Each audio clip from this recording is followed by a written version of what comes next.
Gracias por asistir a esta nueva plática en bioética. El día de hoy nos acompaña la doctora Elizabeth Telles Ballesteros, quien me hizo llegar esta pequeña semblanza.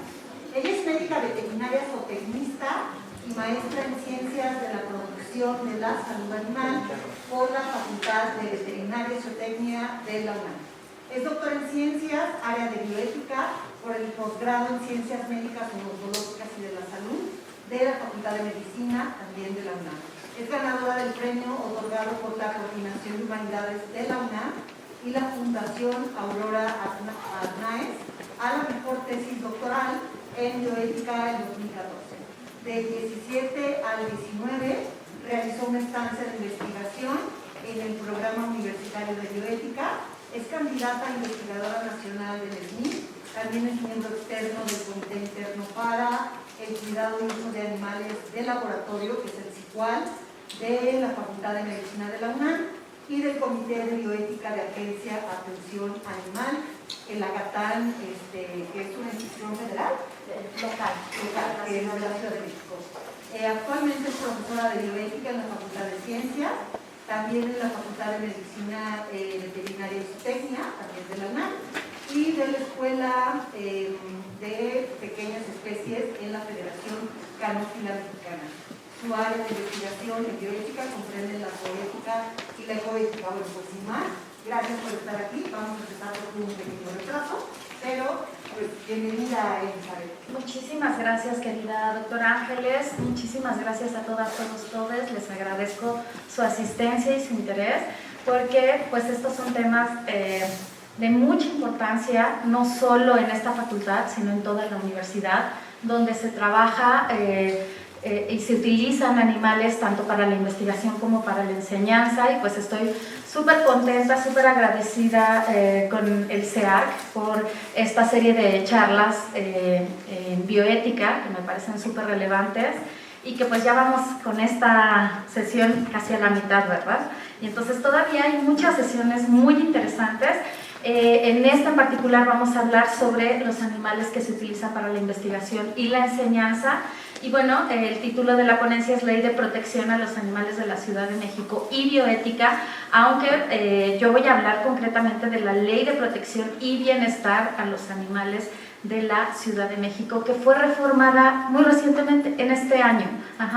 Salió ya publicada en junio de este año, y muchas de las modificaciones son incluso de marzo de este año. Entonces, pues hay cosas muy novedosas que me parecen muy relevantes. Ustedes pueden buscar la Ley de Protección y Bienestar, esto es algo importante, en el cambio del título de los animales de la Ciudad de México en Google, y les sale automáticamente. La pueden descargar en Word, en PDF, y pueden consultarla de una manera muy sencilla. Entonces hablábamos que la última reforma ocurrió el 7 de junio de 2024. Y antes de comenzar concretamente con la ley, porque hay varios artículos, varios apartados que quiero como analizar con detenimiento, porque creo que son las innovaciones, quiero comenzar platicando un poco sobre el lenguaje. Porque bueno, el uso del lenguaje, la verdad es que genera mucho debate, más actualmente, ha ido cambiando de una manera impresionante. Entonces hay controversias nuevas, controversias que nos invitan a reflexionar. El lenguaje va cambiando en función del conocimiento que vamos adquiriendo. Y entonces, pues claro, necesitamos identificar nuevas formas de categorizar, de explicar fenómenos o formas de ser y de estar en el mundo. Y entonces, pues podemos ir desde nociones bien básicas como GPTear, ¿no? Que ya muchas personas aquí lo hacemos, usamos ChatGPT así facilito, ¿verdad? Ya nos resuelve de pronto muchas condiciones, y sobre esto se conversó la sesión anterior. Pero también hay lenguaje muy interesante, muy importante, muy relevante, que ha cambiado nuestra forma de identificar a las personas, reconociendo el género, las identidades, las orientaciones, y es este lenguaje inclusivo o con perspectiva de género en donde hay gente que todavía se resiste a aceptarlo, pero que es muy importante y que ya se está aplicando y que incluso en universidades, nuestra universidad ya se aplica, por ejemplo, y se enseña en la materia de ética y género. Y es que la lengua nos define, la lengua define de dónde somos, ¿no? De dónde venimos.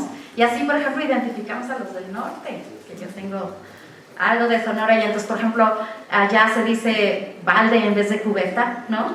O que nos identifica de otras regiones de Latinoamérica, cuyas traducciones también pueden ser distintas en otros lugares del mundo, pero también define en qué sociedades vivimos. Y cada vez vivimos en sociedades con un mayor escrutinio. Sociedades que se dan cuenta de que las cosas van cambiando y entonces exigen un cambio en ciertos conceptos, en ciertos términos, ¿no? Entonces ya no vivimos en un siglo donde antes se le decía amo al patrón, ¿verdad? Y entonces la realidad es que ya existen transformaciones que ya no generan tanto resquemor, ya no generan tantos problemas porque son cambios que ya se han asumido socialmente. Sin embargo, todavía hay conceptos, hay términos que, claro, que generan resistencia, que no se pueden cambiar tan fácilmente porque cambian las realidades. Y claro, que eso implica que va a haber un cambio en la forma de considerar a los individuos. Entonces, este es un ejemplo que no compete al área de la investigación y de la enseñanza, pero que creo que explica perfectamente cómo es que ocurren estos cambios. Hay conceptos que están en contra de la cosificación. Estos conceptos surgen justamente de una reflexión bioética. En veterinaria, por ejemplo, actualmente ya no se habla de mascotas o ya no se tendría que hablar. Todavía hay personas que están muy acostumbradas a hablar de las mascotas. La mascota, según la RAE, en una de sus acepciones, significa persona, animal o cosa que sirve de talismán, que trae buena suerte y que se asocia usualmente al consumo ostensible, ¿no? Si yo traigo un perro de cierta raza que puedo traer en un bolso, explica el estatus económico del cual provengo. Entonces, actualmente hay movimientos por los derechos de los animales cuya reflexión se basa en la bioética y que proponen cambiemos este término que es objetivizante, que es cosificador, por otros términos. Y actualmente, una de las reformas de esta nueva ley de protección y bienestar de los animales de la Ciudad de México es que ya no utiliza el concepto mascota, justo para evitar esa cosificación. Y ahora habla de animales de compañía. Aquí todavía podría surgir una mayor reflexión, porque ¿por qué decir de? Es como cuando te casas y entonces tienes que firmar, por ejemplo, yo tuve que firmar de Lara, ¿no? Como si yo fuera objeto, posesión de mi pareja. Y eso pues no es correcto, ¿verdad? El de no es correcto, entonces hay propuestas que hablan de animales compañeros, ¿no? O incluso desde la antrozoología se habla de la familia multiespecie, porque ya no se ven solamente como estos animales compañeros, sino que ahora se reconoce que forman parte de esa familia, son elementos además unificadores, ¿no? A veces, de la familia. Y por ejemplo en veterinaria un grupo de estudiantes sugirió que era mí, ¿no? Como la contracción de querido amigo, y pueden surgir muchas otras. Pero esto nos habla justo del cambio del lenguaje, que es muy relevante y que es justamente lo que propone esta ley de protección y bienestar de los animales de la Ciudad de México. Las personas involucradas, de hecho, trabajaron mucho con estos conceptos, porque desafortunadamente en nuestro país todavía nos basamos en un código civil mexicano que es del siglo pasado. Imagínense en el siglo XXI, en universidades donde se está formando estudiantado que tiene que hacer cambios trascendentales para el futuro, que todavía nos estemos basando en estas ideas o conceptos, donde en el Código Civil los animales son considerados como bienes muebles o inmuebles. Bienes incluso hay una clasificación particular, son semovientes cuando se mueven, son fungibles cuando pueden ser reemplazados por otros, como cosas, son mostrencos si están abandonados o perdidos. Y esto implica que son cosas, claro, del Código Civil del siglo pasado, que pueden ser vendidas, que pueden ser compradas, que pueden ser rentadas y que pueden ser destruidas dependiendo de la decisión del individuo que las posee. Y entonces, lo que hizo esta ley es generar un cambio en el lenguaje, resignificar cómo es que vemos a los animales y cómo se van a nombrar y cómo se van a categorizar. Y entonces, esto surge justamente de una reflexión bioética. La reflexión bioética nos invita a recordar que lo mismo que nosotras, nosotres, también somos animales, ¿verdad? Y somos animales sintientes, igual que otros animales vertebrados y algunos invertebrados, todavía está por confirmar si muchos invertebrados, pero que no son objetos que se posean, son seres sintientes con intereses propios. Eso es muy relevante desde la reflexión bioética. ¿Y a qué se refiere sintiencia? Sintiencia es un concepto que ha sido trabajado desde la ciencia del bienestar animal. Hay personas, filósofos desde luego, pero también profesionales científicos, empezando por Donald Bloom, el primer profesor que instauró una cátedra de bioética, de bienestar animal.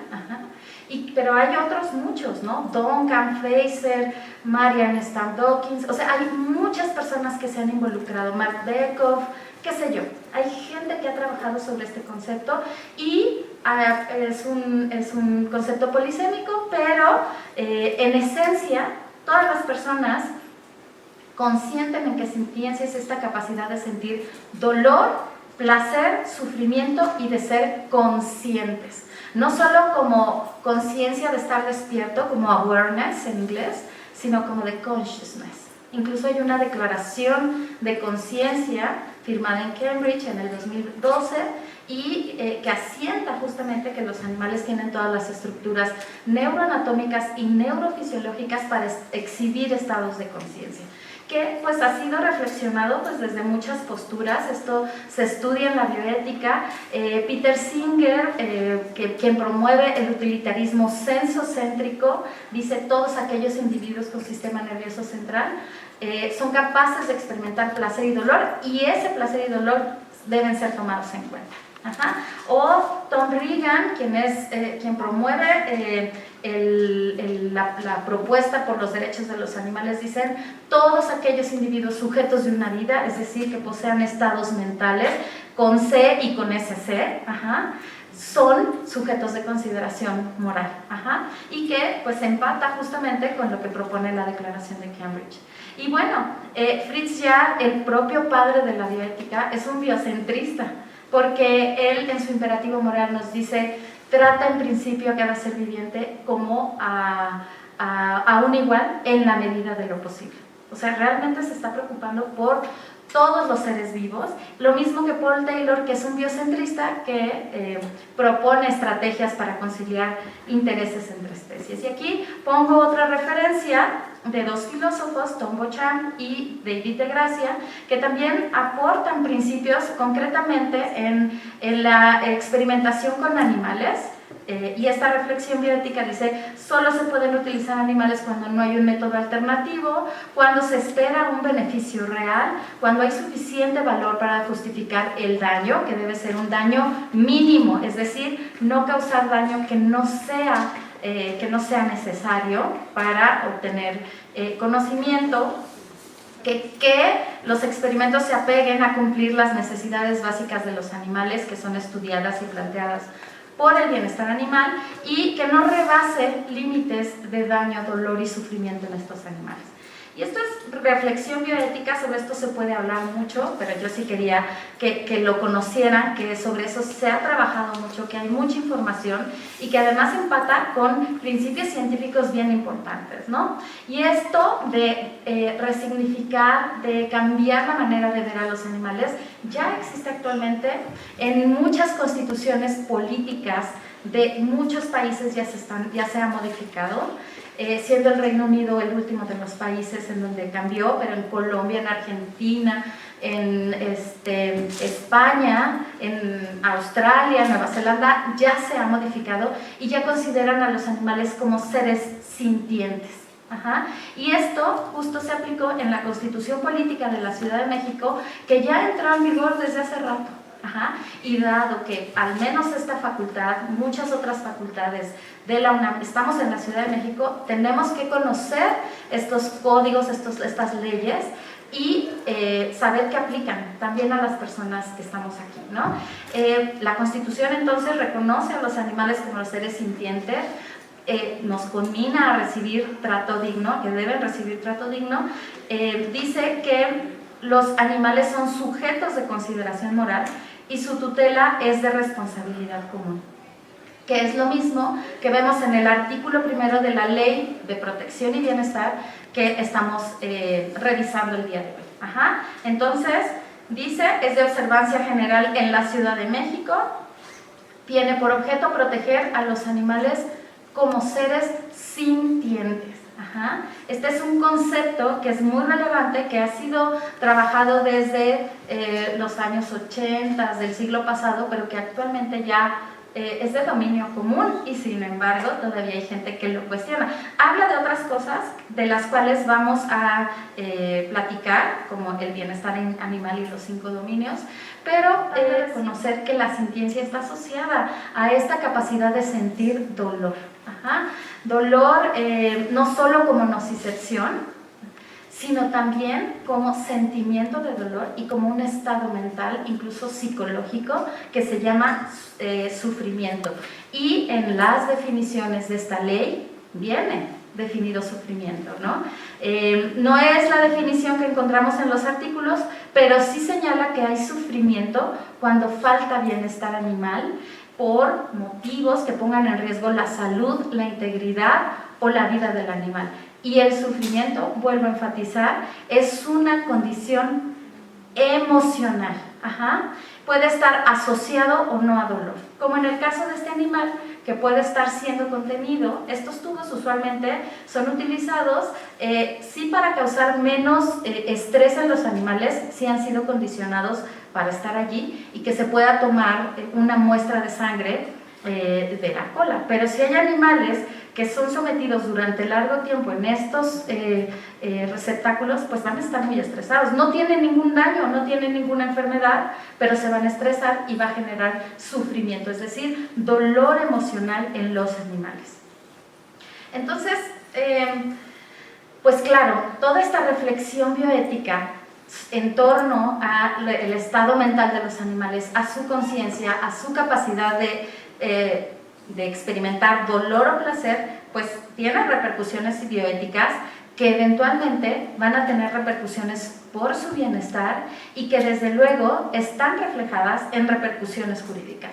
Y recordemos que, pues, claro, la Constitución es nuestra Carta Magna. Esto todavía tendría que modificarse, pero ya hay leyes y códigos civiles locales en la Ciudad de México que ya proponen este cambio a seres sintientes. Y actualmente se está trabajando para que el Congreso de nuestro país pueda modificar esta Constitución e integrar en el artículo 3º, en el artículo 4º y en el artículo... Ay, se me acaba de ir, el artículo 72 o 73, esta condición de sintiencia de los animales. Es decir, eso ya se está trabajando. Ajá, ya está pronta a ser cambiada. ¿Por qué nos interesa? Claro, porque aquí hacemos ciencia, pero también se nos enseña ética. Y todo esto debe ir en consonancia con la ley. Es decir, hay una ciencia, la ciencia del bienestar de los animales, que evalúa cuáles son los efectos de nuestras acciones cuando trabajamos con los animales y se puede conocer cuál es el estado interno del animal, es decir, desde el punto de vista del animal, sin psicoproyecciones, sin antropomorfización, con mediciones específicas fisiológicas, comportamentales, que nos ayudan a entender qué le está pasando al animal bajo las condiciones en las que les tenemos. A su vez, la ética considera cómo estas acciones humanas pueden afectar en el bienestar de los animales y entonces se emite un juicio moral y la legislación regula la forma en que los humanos deben tratar a los animales. Si se fijan, van de la mano. Si no se cuenta con este conocimiento, si no se cuenta con esta reflexión, no se puede modificar este ámbito. Y esto se está logrando y se ha visto en esta ley de protección y bienestar de los animales. Vean, si nosotros vemos en un animal maltrato directo o por omisión, ya sea que fue golpeado, que se les tortura, que están alojados en confinamientos reducidos o mal diseñados, si no tienen la atención médica veterinaria básica, si son transportados y el transporte está mal diseñado, etcétera, etcétera, etcétera, una lista de condiciones que se pueden revisar. Esto también puede ser reflexionado mediante un cuestionamiento ético, recordando que estamos trabajando con individuos sintientes y pues que tienen un valor intrínseco o inherente, que es lo que equivale a la dignidad. Claro, desde el punto de vista filosófico, la dignidad solamente, o kantiano, la dignidad solamente se puede cumplir en humanos racionales. Sin embargo, aquí dignidad se puede entender como valor intrínseco. Y entonces, cuando ocurren todas estas condiciones, desde la ética se puede concluir, oye, pues se están violando ciertos principios, en este caso, no sé, de maleficencia o de justicia, que son los básicos, que están en las leyes. Y entonces, la ley de protección está allí para decirnos, no solamente está el cuestionamiento ético, sino que también hay leyes, articulados, apartados, capítulos que conciernen a cómo deben ser utilizados, manejados, cómo se debe trabajar con esos animales. Bien, ¿qué animales son los que se incluyen en esta ley? Vean, la lista es larga. Hay muchos que son de interés, por ejemplo, para la medicina veterinaria, ¿no? Sin embargo, para la Facultad de Ciencias es importante que se señala y se habla de los animales que se utilizan en investigación científica. Ya se está tratando de no utilizar el término animal de laboratorio, porque además sabemos que por mucho tiempo los animales de laboratorio eran aquellos que se podían confinar en el bioterio, como ratas, ratones, conejos, cuyos, pero ahora se está trabajando con muchísimos tipos de animales. Y además también habla de los animales de fauna silvestre, animales que también son trabajados en esta facultad. Entonces, claro que esta ley de protección de los animales tiene injerencia en esta facultad. Bueno, el artículo 3º señala algo que a mí me parece relevante. Aquí no lo puse, no lo marqué en rojo. No, sí. Dice, queda expresamente prohibida la caza y captura de cualquier especie de fauna silvestre en la Ciudad de México. Eso tiene implicaciones no solo bioéticas, sino también en la enseñanza, porque hay que recordar que aquí se realizan ciertas prácticas de colecta de individuos.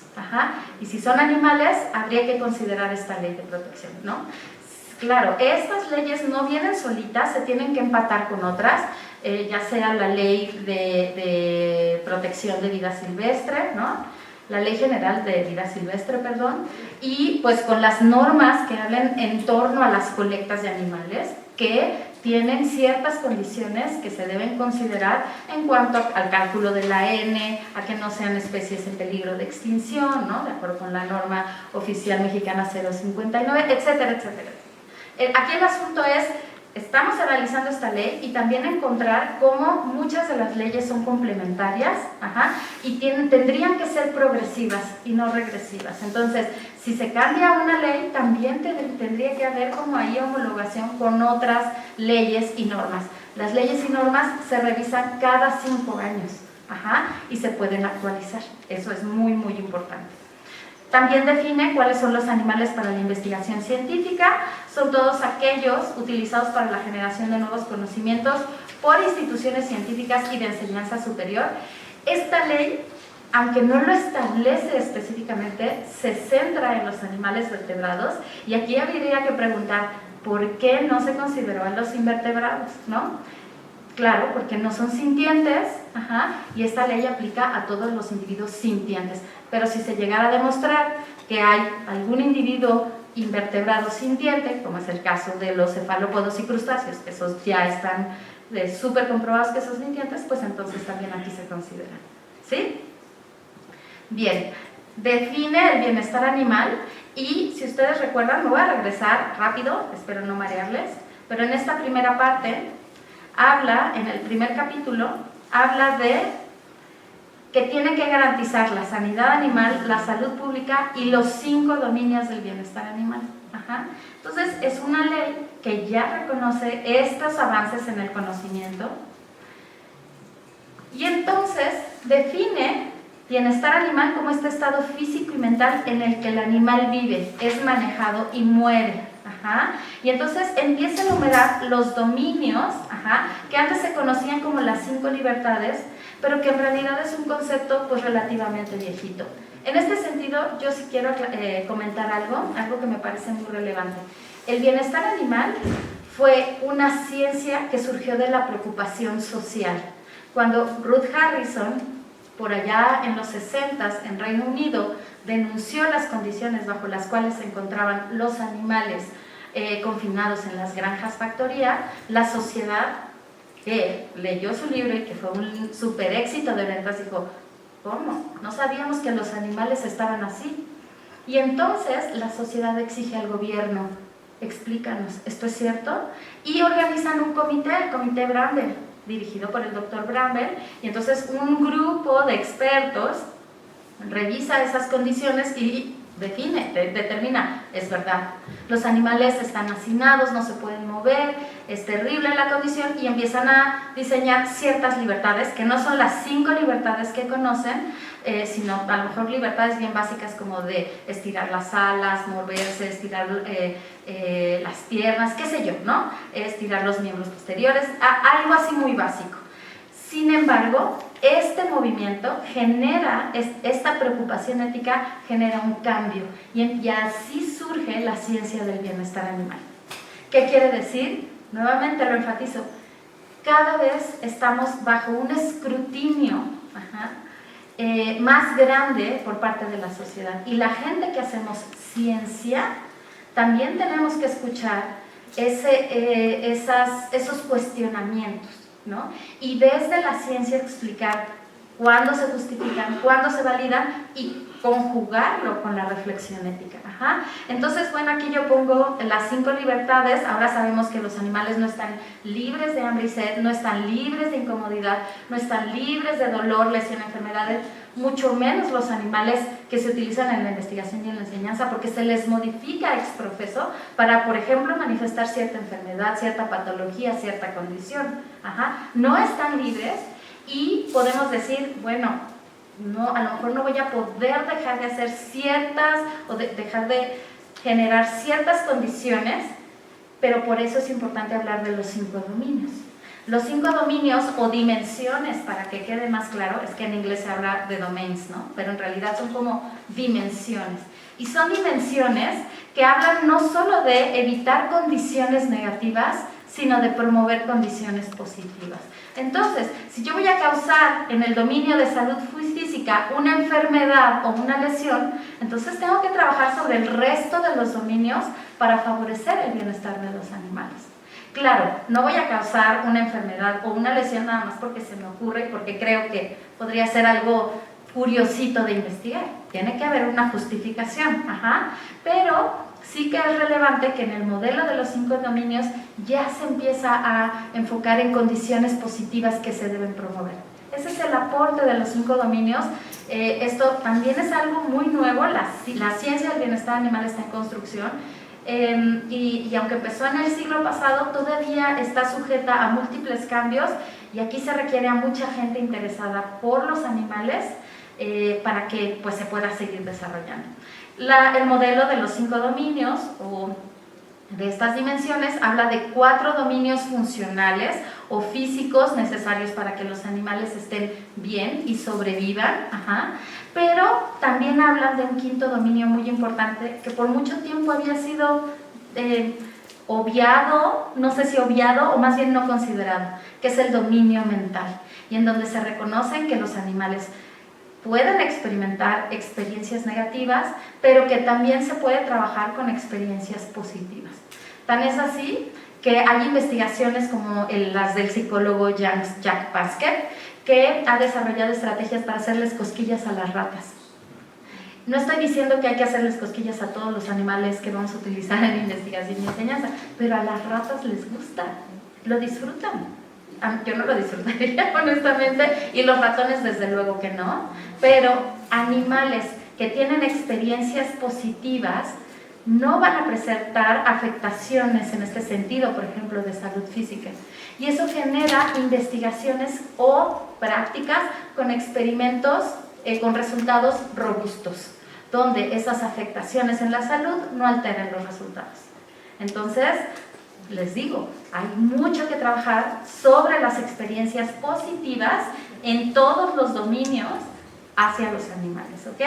Y esto en conjunto genera un estado de bienestar que puede ir de forma bidireccional, o sea, no es necesario que estos dominios nutran al dominio mental, puede ser al revés, también el dominio mental puede afectar esa conducta en los animales. Y bueno, este es un diagrama, una imagen muy bonita de una querida colega, la doctora Ana Yancin Heredia, que está publicada en este artículo, habla sobre los retos de los comités de ética en investigación en los animales en nuestro país, y justo aquí ella explica claramente los dominios, ¿no? Para trabajar con un animal debe estar cubierto este dominio, el primer dominio de nutrición, con una alimentación adecuada, lo que desde luego va a beneficiar porque los animales no van a presentar hambre, ni sed, pero hay que buscar las cosas activas, proactivas, es decir, que los animales tengan acceso al agua y al alimento nutritivo en función de la condición fisiológica en la que se encuentran. En el dominio de alojamiento adecuado, que el espacio sea cómodo, que les permita expresar comportamientos propios de la especie, que además va a tener repercusiones en el dominio de expresión de comportamientos necesarios, ¿no? El dominio de la salud, que tengan ausencia de lesiones y enfermedad, donde exista una atención médico-veterinaria siempre disponible, etcétera, etcétera, ¿no? Atenuando y controlando el dolor. El dominio de comportamiento, donde es muy relevante el enriquecimiento ambiental para que se puedan expresar comportamientos propios de la especie. Y el dominio de los estados mentales, donde se destaca que se deben promover los estados emocionales positivos que muchas veces puedan estar influidos por una relación humano-animal. Es decir, no crean que los dominios es cualquier cosa. Aquí, claro que la actividad humana tiene un impacto importante y vamos a promover que este impacto sea como estando con los animales, acariciándolos, acostumbrándoles a nuestra presencia. Si vamos a tener que hacer manejos que de pronto les puedan estresar, pues tratar de que esos manejos sean lo más adecuado posible.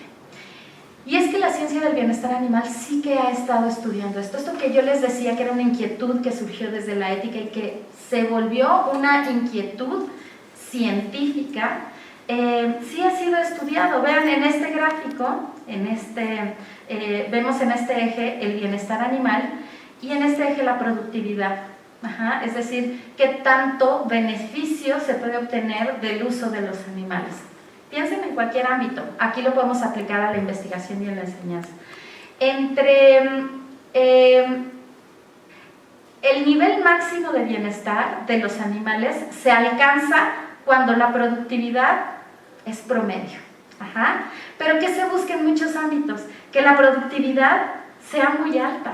Y sin embargo nos vamos dando cuenta que entre mayor productividad, pues menor bienestar animal. En esta gráfica lo que propone este autor es que el nivel de bienestar apropiado, que nos cause suficiente, que provea suficiente beneficio y que no dañe tanto a los animales puede estar en el punto C. Pero hay que tener mucho cuidado porque este punto puede rápidamente devenir en el punto D y entonces se incurriría en crueldad animal. Y es que, nuevamente, con esta idea de que los animales son cosas, así yo me pongo a veces a pensar en limones a los que les quieren exprimir todo el jugo, ¿no? Ya estoy trabajando con animales, ahora lo aprovecho al máximo. Si yo lo aprovecho al máximo, seguramente su bienestar va a estar afectado. Y entonces estoy incurriendo en una condición de crueldad. Una condición que la Ley de Protección y Bienestar de los Animales está sancionando. Y que además está en consonancia con el Código Penal de la República Mexicana en su artículo 350, donde se sanciona la crueldad animal. Entonces hay que tener mucho cuidado en este sentido y si se va a trabajar con animales, entonces vigilar que no incurramos en una condición de crueldad y que vigilemos su bienestar. Por eso es muy importante saber de bienestar. ¿Qué otros términos son innovadores en esta ley? Trato digno y respetuoso. Nuevamente, dignidad es un concepto filosófico que no se puede aplicar a los animales, pero que prácticamente, para ser prácticos, sí podemos aplicar en los animales, sí podemos homologarlo a reconocer el valor intrínseco o inherente de esos individuos. Y entonces dice, hay que tratar a los animales en relación a su reconocimiento como individuos vivientes que buscan su bien propio, y que ese trato debe ser respetuoso. Otro concepto muy relevante es la tutela responsable, porque antes se hablaba de tenencia responsable. Porque no es tan conveniente, en vez de dueño podemos hablar de tutor responsable y guardián. Yo sé que aquí lo que más se utiliza para los animales compañeros es el concepto de tutor, pero en los animales de investigación y enseñanza, las personas, el estudiantado, la planta docente que esté trabajando con los animales, en esta ley son responsables o son guardianes de esos animales. Y la tenencia nos hace recordar, bueno, son cosas que se tienen, que se compran, que se venden, que se pueden destruir. Pero si hablamos de tutela responsable, nos recuerda que en efecto somos responsables o guardianes de esos animales. Y responsable significa el que responde por alguien o algo. Y si nosotros nos vamos a ser responsables, eso implicaría que tendríamos que asumir las consecuencias de nuestras acciones en relación al bienestar de esos animales. Nuevamente, la aplicación de la bioética en una ley que ya es de cumplimiento obligatorio. ¿Por qué tenemos que ser responsables? Porque estos individuos son grupos vulnerables. Ellos no deciden lo que se va a hacer con ellos. Aunque por allí un filósofo, Frey, siempre decía, si tú dejaras las jaulas abiertas de los animales, muchos de ellos escaparían. Cuando tú tomas o sujetas a un animal y lo haces de una manera incorrecta, el animal se va a mover y va a tratar de escapar y va a presentar comportamientos de estrés, de que le angustia esa condición si no lo sabes hacer de una manera correcta. Y ese comportamiento ya está indicando, de acuerdo con Frey, que el animal no participa de manera autónoma en esa práctica o en ese experimento. Pues no les preguntamos qué vamos a hacer con ellos. Entonces, y además no pueden recurrir a ninguna instancia, no pueden ir ante la Conbioética a denunciar a la persona que está trabajando con ellos. Y desafortunadamente casi siempre mueren al final del experimento. Sobre esto todavía hay mucho que trabajar porque hay propuestas que señalan, bueno, si el animal no tiene una condición biológica que pueda transmitir una enfermedad, ¿no?, que genere una zoonosis, a lo mejor se puede dar en adopción. ¿Pero a quién? ¿Cómo se hace el seguimiento? ¿Bajo qué condiciones? Usualmente es el estudiantado quien opta por esta opción. ¿Será que lo va a tener en las mejores condiciones? ¿Tiene todo el conocimiento? ¿Tiene toda la voluntad? ¿Quién va a hacer el seguimiento? Son cuestionamientos que todavía se tienen que resolver, pero que a lo mejor podrían resolver esta condición. ¿Qué nos dice el artículo 4 bis? Que las obligaciones de los habitantes de la Ciudad de México, todas las personas que estamos aquí, que estamos estudiando en la Ciudad de México, tendremos que garantizar su bienestar, tendremos que velar por el desarrollo natural de estos individuos. Y aquí me voy a ir avanzando un poquito. Rápido, bueno, me quería pasar a la siguiente diapositiva, pero bueno, también nos habla de que se puede denunciar, es decir, se promueve la cultura de la denuncia cuando los animales no son tratados como corresponde, y pues en todas las instancias públicas, como es la UNAM, se debe promover la cultura y la protección, así como la atención y el buen trato a los animales. Estos son conceptos importantes. En relación al desarrollo natural de los animales, es complicado a veces cumplirlo. Yo quisiera saber si en esta facultad, por ejemplo, se trabaja con animales genéticamente modificados, porque ahí surge otro cuestionamiento bioético. ¿En qué sentido? En que en la búsqueda de generar información, conocimiento, investigaciones que corrijan anomalías para mejorar el bienestar de la humanidad, ¿qué pasa? Que generamos animales defectuosos o enfermos. Son inquietudes de la bioética que además en la ley también nos dicen, oye, salvaguarda el desarrollo natural del individuo. Yo no estoy diciendo con esto que se debe prohibir totalmente el uso de animales genéticamente modificados, pero tal vez sí cuestionar. ¿Cuándo? ¿Bajo qué circunstancias? ¿Cuándo se justifica realmente? En el artículo 5 señala que el uso de los animales debe tomar en cuenta las características de cada especie, que también tiene que ver con la diapositiva anterior, pero que exige, ¿no?, que sea mantenido en un estado de bienestar. Vean cómo aquí está considerando los 5 dominios, incluso que los animales no trabajen mucho tiempo. Y ahí habría que ver cuánto tiempo dura una práctica o un experimento con animales. También dice, todo animal perteneciente a una especie silvestre tiene derecho a vivir libre en su propio ambiente natural, terrestre, aéreo o acuático, y a reproducirse. Nuevamente, una reflexión en torno a los animales de fauna silvestre que son utilizados en prácticas de colectas de animales, ¿no? El artículo 10 señala que la Secretaría de Salud verifica cuando haya condiciones que no garanticen el bienestar de los animales y además registra los laboratorios de las instituciones científicas y de otras entidades, pero vean que incluye investigación, educación, crianza. Hay bioterios dentro de nuestra facultad que también crían animales.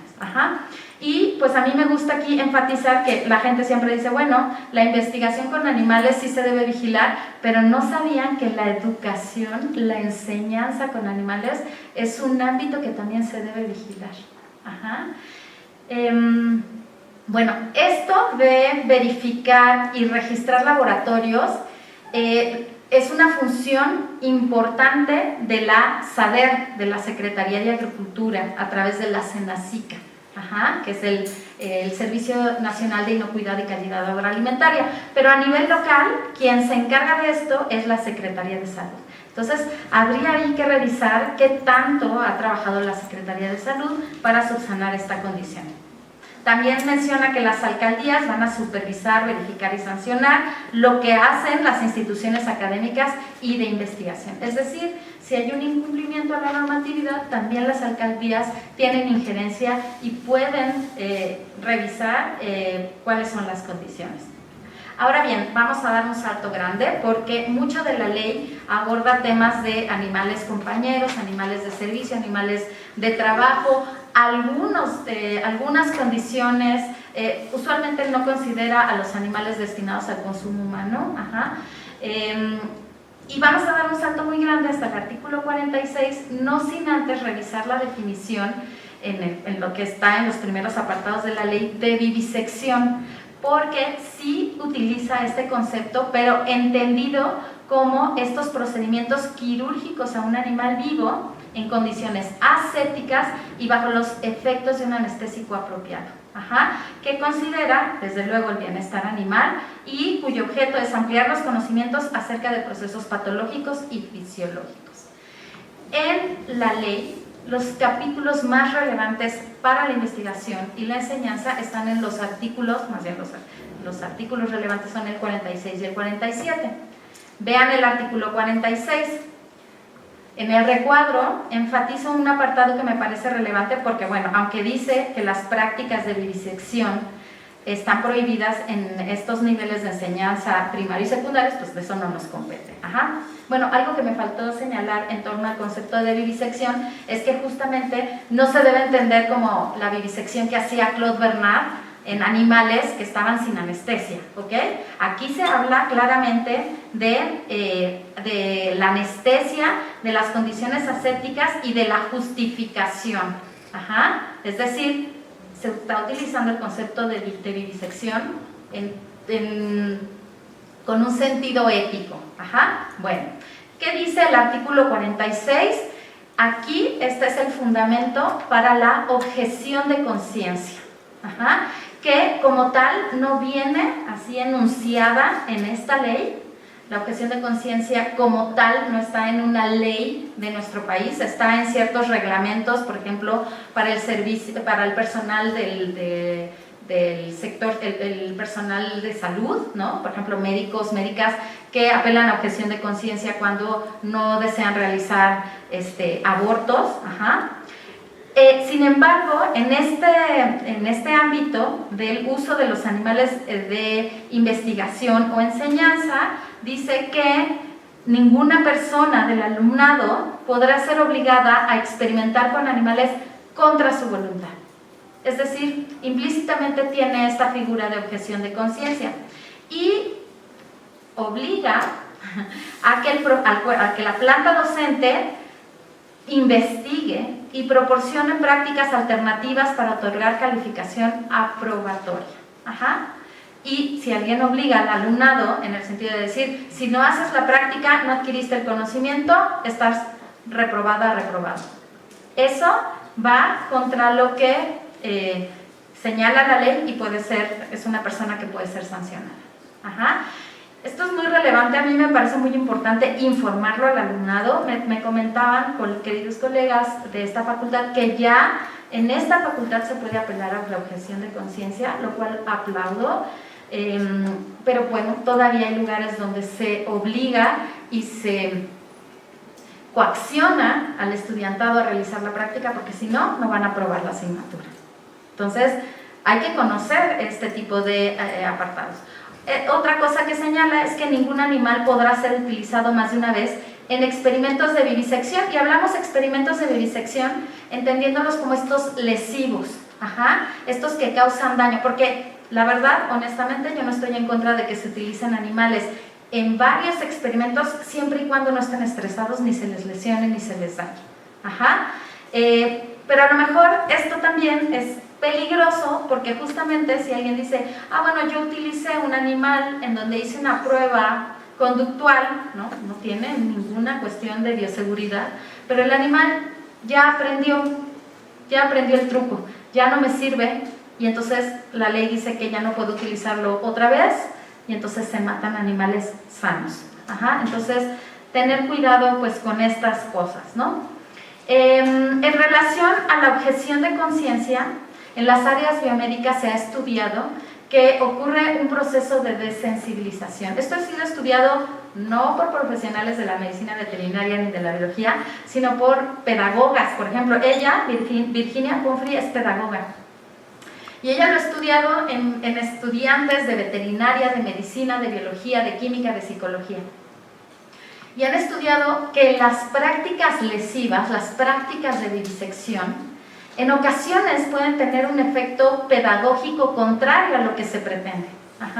¿En qué sentido? En que hay prácticas en donde el individuo tiene que dañar intencionalmente al animal y que si no se le permite apelar a la objeción de conciencia, entonces esta práctica lesiva funciona como un efecto de filtro, ¿no? Es más, a veces se dice, si tú no tienes la víscera para utilizar al animal, dañarlo y matarlo, no estudies estas áreas. Y eso es terrible. Eso es terrible porque el estudiantado sensible puede desertar de los estudios. Es grave porque estas personas incluso podrían promover ideas alternativas o aportes a la ciencia del bienestar animal. Ajá. Es más, yo les puedo decir que personas como Russell y Borch, que establecieron las 3 R's, que son científicos, eran científicos, estas personas sensibles para promover las alternativas, pues justo son las que trabajan a favor de los animales. Entonces hay que tener cuidado con estas prácticas lesivas que permitan que esta gente se vaya de estas áreas donde son tan requeridas y que la gente que se queda, no estoy diciendo que todas las personas, porque eso no es cierto, pero gente que se quede a estudiar estas áreas puedan desarrollar una visión instrumental de los animales. Una visión de que son cosas, de que se puede hacer lo que se me antoje con estos individuos en el ánimo de generar conocimiento, aunque no esté segura o seguro de que lo voy a generar. Y esto nuevamente les digo, no es que lo diga Elizabeth Telles, lo dice en las áreas de la pedagogía. Hay otra pedagoga, Elena Pedersen, que en su texto Humane Education también lo desarrolla. Y bueno, a lo mejor cuando se desarrolla esta visión instrumental de los animales, pues puede haber una pérdida en la capacidad de compasión y toma de decisiones. Entonces, cuestionar qué tipo de personas se están generando en las áreas de las ciencias biomédicas, que están trabajando con los animales y los pueden estar lesionando sistemáticamente sin cuestionamiento ético. Ajá. No estoy diciendo que en todos los casos, pero es algo que ha sido estudiado. Ajá. Y si nosotros empezamos a analizar esto y lo vemos desde otro punto de vista, también estamos fortaleciendo pues objetivos del desarrollo sostenible, ¿no? Que no son una cuestión así baladí, que se ha trabajado, se ha desarrollado, se ha reflexionado. El objetivo de desarrollo sostenible número 16 trabaja sobre la paz, la justicia e instituciones sólidas, y junto con el objetivo 4 pues también han reflexionado sobre estos conceptos de la educación para la paz y la no violencia. Acuérdense que los animales también funcionan como estos semáforos de la sociedad. Kant mismo decía, ¿no? Los animales son como la manera en la que estamos practicando nuestro comportamiento hacia otros humanos. Entonces, como se comporta en una sociedad con los animales, eso también puede reflejar comportamientos de violencia dentro de la sociedad entre los humanos. Ajá. Y bueno, pues es muy relevante si estamos educando generaciones en una institución como esta que promuevan este uso compasivo o de educación compasiva hacia los animales. El otro artículo muy relevante es el artículo 47, que en primer lugar señala que ningún experimento se debe realizar si no está justificado ante comités institucionales de bioética. Y esto está en consonancia con la norma oficial mexicana 062, que establece los lineamientos o especificaciones para el cuidado y uso de los animales que se utilizan en investigación, enseñanza, constatación de biológicos, etc. Ajá. Bueno, otro punto que me parece... antes de pasar a los otros puntos de este capítulo, vamos a regresar a este capítulo, sí quiero señalar esto, ¿no? Que esta indicación, está apegado a la norma oficial mexicana 062 en su punto 4.2.2, ¿no? Que dice: toda institución de investigación, enseñanza, constatación debe conformar un comité interno para el cuidado y uso de los animales de laboratorio. Obviamente tiene este nombre porque es una norma que se elaboró en el 99, que se publicó en el 2022, en el 2002, perdón, en el Diario Oficial de la Federación. Entonces, como para que entrara en vigor. Ajá. Entonces, pues claro, todavía tiene términos que podrían cambiarse, sin embargo, me parece muy relevante que exista esta figura, porque, no sé, las personas que habrán asistido a la sesión anterior recordarán que los compañeros señalaban un acuerdo muy relevante del 2019 en la UNAM, que era el acuerdo para establecer o para generar comités, diversos comités de ética y de ética en muchos sentidos, ¿no? De ética académica, de ética laboral, y desde luego uno de esos comités relevantes es el comité de investigación, del uso de animales en la investigación y en la enseñanza. Ajá. Entonces, la UNAM ya está en apego a esta normatividad, desde luego a la Ley de Protección.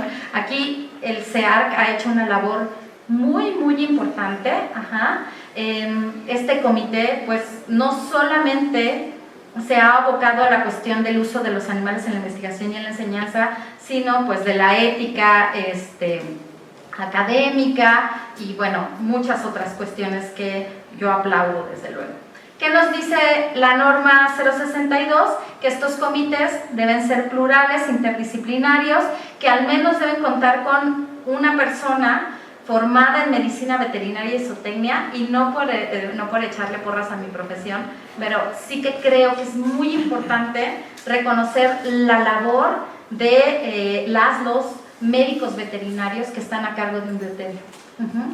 Que deben contar con una persona investigadora de alta jerarquía y de otras personas que pueden ser bioeticistas, abogados, personas de la sociedad, ajá, de organizaciones protectoras, qué sé yo, ¿no? Y que van a revisar los protocolos de investigación científica y que no lo hacen de manera así de estoy en contra de la ciencia y quiero acabar con el avance en el conocimiento. Los comités no están aquí como una entidad que satanice el avance en el conocimiento, todo lo contrario, lo que se busca es robustecer la actividad académica y además trabajan de una manera, yo aquí pongo un ejemplo, pueden utilizar muchos modelos para analizar los protocolos en donde se utilizan animales en la investigación y en la enseñanza, pero bueno, aquí hay uno que es muy interesante, que es el que por lo menos yo aplico, que es el cubo de decisión de Patrick Bateson, en donde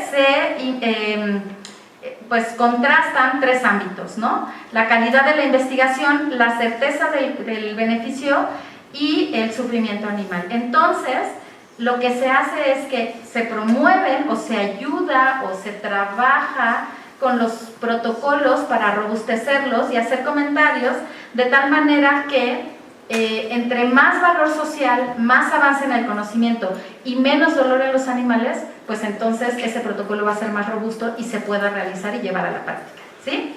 Eso es lo que hacen los comités. También hay modelos para evaluar las prácticas de enseñanza. Este es un modelo de estos autores, es el modelo holandés, ajá, y que tiene varias cuestiones. Este fue el que yo utilicé justamente en mi tesis de doctorado para evaluar, es un árbol de decisión, ajá, en donde se evalúa la necesidad de la práctica, la calidad de la práctica y la molestia del animal. Entonces, una práctica cuya necesidad es muy importante porque aporta, permite que el estudiantado adquiera habilidades y competencias profesionales, que es grande, y además cuya calidad de la práctica es buena y cuya molestia al animal es mínima o moderada, entonces se acepta. Pero si hay algo que se pueda mejorar en algunos de estos rubros, entonces se debe refinar la práctica, ¿sí? Bueno, esas son estrategias que existen, que se han probado y que pueden ser funcionales, sobre todo para las personas que trabajan en los comités, pero también para el profesorado que desarrolla prácticas de enseñanza con los animales. Bueno, ¿qué más dice este artículo 47, además de que se deben justificar ante los comités? Dice que los experimentos animales no deben desarrollarse o solamente se pueden justificar cuando no se puedan obtener resultados mediante alternativas o que no puedan ser sustituidos por otras estrategias, ¿sí? En la universidad ya se utilizan, yo estoy segura que el profesorado tiene un bagaje, un catálogo importante en fotos, ¿no? En ligas a internet con, pues sí, videos, ¿no? O artículos, qué sé yo, ¿no? Ejemplares que ya estén plastinados o que ya estén preservados de alguna manera. Esos son muy útiles, claro. La intención es no acumular y acumular y acumular individuos que ya tenemos. Ajá. ¿Por qué es relevante? Porque aunque las alternativas éticas se establecieron desde el siglo pasado, desafortunadamente, y nuevamente lo digo, todavía hay resistencia para aplicarlas. Cuando Russell y Borch propusieron estos principios para las técnicas humanitarias, realmente ellos hablaban de reducir y refinar porque no se contaba con la tecnología en el siglo pasado, en los años 60 del siglo pasado, para reemplazar, pero ya estamos en el siglo XXI. Ya hay muchas organizaciones, muchas instancias que desarrollan alternativas. Y aquí hay un listado que me compartió un querido colega veterinario de la Facultad de Química, y que no solamente hay en investigación, también en enseñanza. Entonces, este artículo que dice el profesorado debe ofrecer una alternativa para evaluar el conocimiento, no es que digan, ay, hagan magia, ¿no? Porque pobres profesores, imagínense que les digan, crea algo para evaluar al estudiantado. No hay problema, es simplemente buscar la alternativa en alguno de estos grupos. A mí me gusta mucho lo que genera el Instituto Johns Hopkins, ¿no? Altweb, Altox, que son revistas que publican mucha información en ese sentido. Hay repositorios bien interesantes que uno puede consultar en internet. Hay alternativas que son de descarga gratuita, otras que se pueden comprar, otras que se pueden copiar.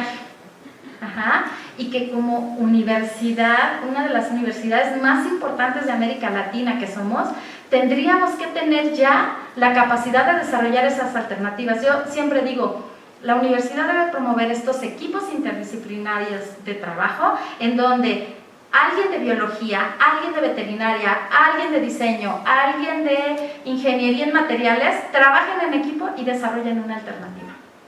Ya se ha hecho en otras universidades, ya se ha hecho incluso algunos esfuerzos dentro de esta universidad, pero todavía se puede hacer muchísimo más. Ajá. Porque ciertamente hay algunas de estas alternativas que son muy caras, ajá, pero que sí nos invita a reflexionar por qué en muchos sentidos adoptamos tecnologías, ¿no? Esto a mí me tocó. Yo ya soy de cierta edad, ¿verdad? A mí sí me tocó regresarlos con una pluma, utilizar este tabique. Muchas de las personas que están aquí seguramente que ni las conocen, ¿no?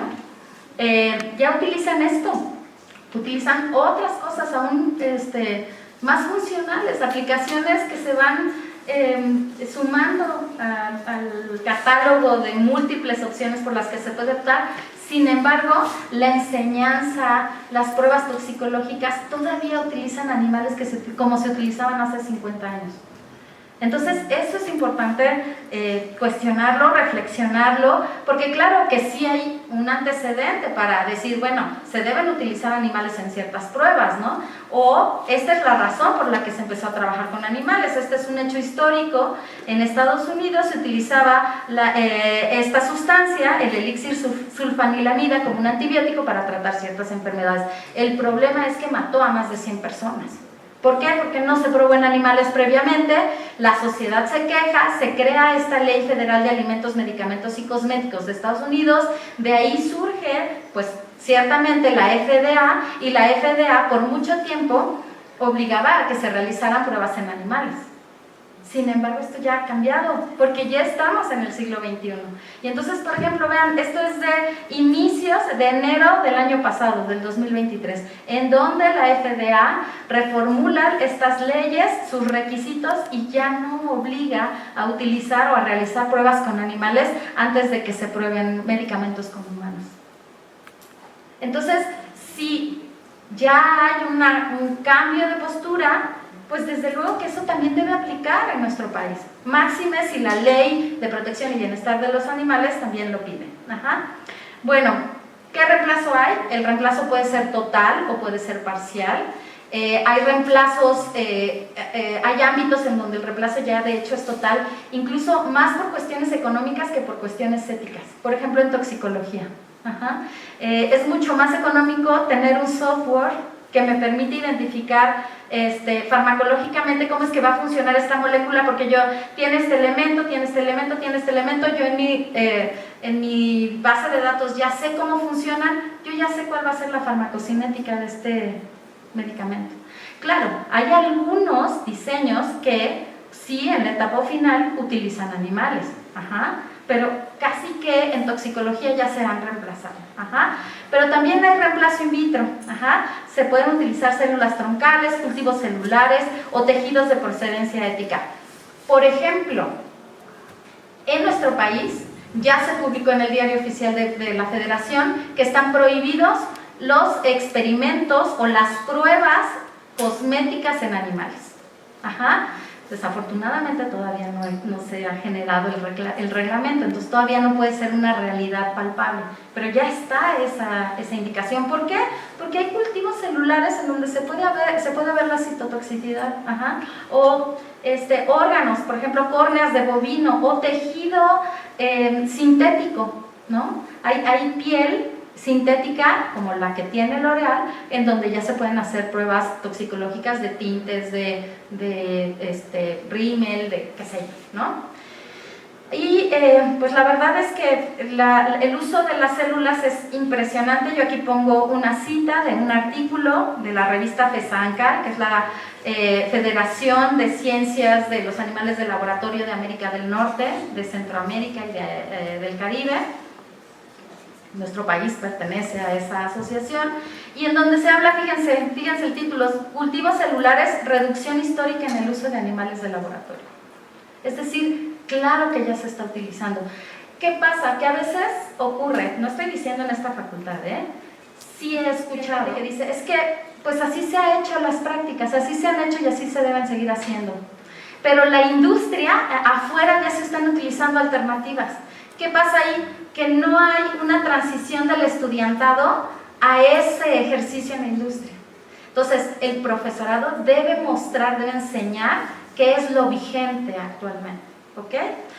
Esto que sí ocurre aquí, este laboratorio, que yo siempre que hablo en estas charlas digo, el Laboratorio Nacional, además de soluciones biomiméticas para diagnóstico y tratamiento. Ajá. De la Facultad de Ciencias, que está en el otro edificio, por allá, a veces no me ubico bien, en donde ya se utilizan pues estos andamios celulares, ¿no? Estos chips, ajá, que ahora ya hasta se hablan de los Human on a Chip, es decir, concatenan varios chips de varios órganos para ver cómo funciona un cierto fármaco, una cierta patología en un sistema cerrado, ¿sí? Que pueden ser funcionales, que pueden reemplazar a los animales tal vez total o parcialmente, que ya se han estudiado.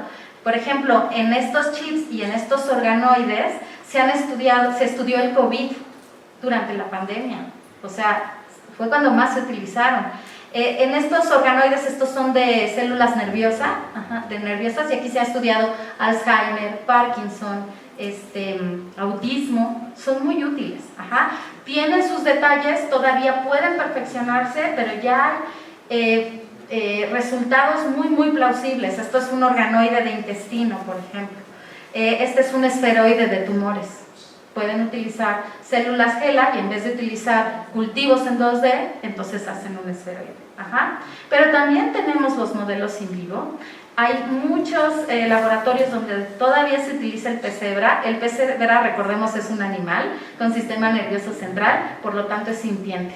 Ajá. Y entonces yo diría, bueno, híjole, como en hay todavía muchas cuestiones éticas, bioéticas y legales, podríamos optar por otros modelos in vivo en los que todavía hay mucho conocimiento por desarrollar, ¿no? Que se pueden utilizar, que se trabajan mucho en esta facultad, como la drosófila, el C. elegans o las levaduras. Ajá.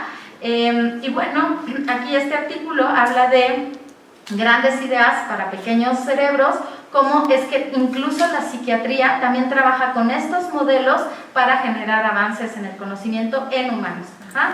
Y desde luego, yo siempre digo, se puede trabajar con animales, idealmente con animales que tengan el padecimiento que se va a estudiar. Desde luego, esto no hace la ciencia más ágil. En lo que yo encuentro todos los animales que cumplen con los criterios de inclusión, pues mi investigación se va a retrasar, pero se cumplen con exigencias éticas y legales. Ajá. Este es un artículo relativamente viejito, es del 2021, pero me gusta mucho porque pues, es una encuesta que se hace a investigadores, ¿no? Y les preguntan, oye, ¿qué tipo de modelos animales utilizas? Vean cómo la gran mayoría, casi el 60%, utiliza animales sanos, a los que se les induce una enfermedad o una modificación genética, ¿no? Lo vemos aquí en estos porcentajes, los animales genéticamente modificados, y pocas personas utilizan los animales espontáneos o, como yo diría, los modelos naturales de la enfermedad. ¿Por qué? ¿Qué está pasando? En ese mismo artículo, de hecho, les preguntan, bueno, ¿y qué especie animal utilizas? Bueno, pues había una lista importante, desde el pez cebra, borrego, rata, conejo, cerdo, ratón, cuyo, cabra, perro. Y vean, en círculos es muy evidente qué especie animal es la que más se utiliza, ¿no? Son ratones y ratas. Y cuando les preguntaron, bueno, ¿y cuál es la razón por la que utilizas esa especie animal? ¿Qué respondían? Casi el 80%, porque son los animales que están disponibles en los bioterios, porque sabemos que en los bioterios es más fácil confinar a estas especies, ¿no? Algunos otros decían, híjole, es que con esos aprendí cuando era estudiante y para mí es mucho más fácil que si mi tesis de licenciatura la hice con estos animales, luego me sigo a la de maestría y luego a la de doctorado. Y este criterio, que a mí me parece el más relevante, ocupó el tercer lugar. Los modelos naturales de la enfermedad no son utilizados, ¿no? Entonces, una colega veterinaria que trabaja justo con cáncer en perras, cáncer de glándula mamaria, que es muy similar, si no es que casi igual que el de las mujeres. Aquí ella me decía, está subrepresentado, vean un mini micropuntito, no sé si lo alcanzan a ver arriba del puntero. ¿Por qué? Porque se utilizan oncorratones. Y me voy a regresar a esta diapositiva. La verdad es que estas hembras de perritas podrían ser beneficiadas, lo mismo que muchas mujeres, si se utilizaran esos modelos naturales de la enfermedad. Y bueno, el título del artículo lo dice todo, ¿no? Cómo es que la tradición y no la ciencia es la base para la selección del modelo animal en la investigación aplicada y translacional. Es decir, por costumbre, por tradición, que es algo que la bioética ha estado cuestionando. Ya casi terminamos para tener una ronda de preguntas. El artículo 49 a lo mejor no es tan importante en esta facultad, pero sí creo que es relevante mencionarlo, porque pues ojalá que a nadie se le ocurra, pero digan, bueno, vamos a utilizar los animales que están en la calle. ¿Por qué? Pues porque están ahí, son cosas, son plaga, no le importan a nadie, están estorbando. El tema del fecalismo, de la zoonosis, bueno, la ley prohíbe que se utilicen los animales de centros de atención canina y felina o de las clínicas veterinarias. El tema de la eutanasia es muy relevante, se apega a las normas oficiales mexicanas, en concreto a la 033 Saxo del 2014, dice que solo se va a aplicar eutanasia, habla de varias condiciones, yo estoy subrayando lo que me parece relevante, cuando existe un padecimiento que les cause dolor y sufrimiento que no pueda ser aliviado. Esto en investigación y enseñanza se conoce como punto final humanitario. Y si estoy quitándole la vida a un animal sano porque necesito tomar sus órganos, eso no se puede llamar eutanasia, eso se conoce como matanza, ¿ok?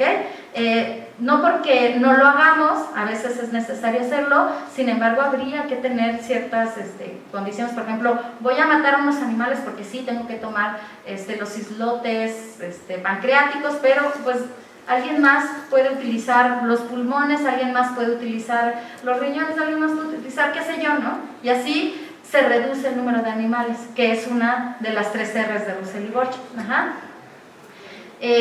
Bueno, habla de que los animales que se utilizan en investigación o en enseñanza se van a pegar a la normatividad aplicable, y esto pues también es muy relevante hablar de que cuando se trabajen con animales en experimentos científicos, tesis profesionales, prácticas docentes, deben ser adquiridos en bioterios. Aquí tienen un bioterio que además está fabuloso, no en todas las facultades los bioterios están autorizados, y aquí se ha hecho una labor muy importante en ese sentido, y bueno, o en granjas acreditadas para tal fin. Pero ¿qué pasa? Que a veces se le pide al estudiantado, pues vete al mercado de Sonora, o colecta, ¿no? En la calle, ¿no? Colectas de fauna silvestre.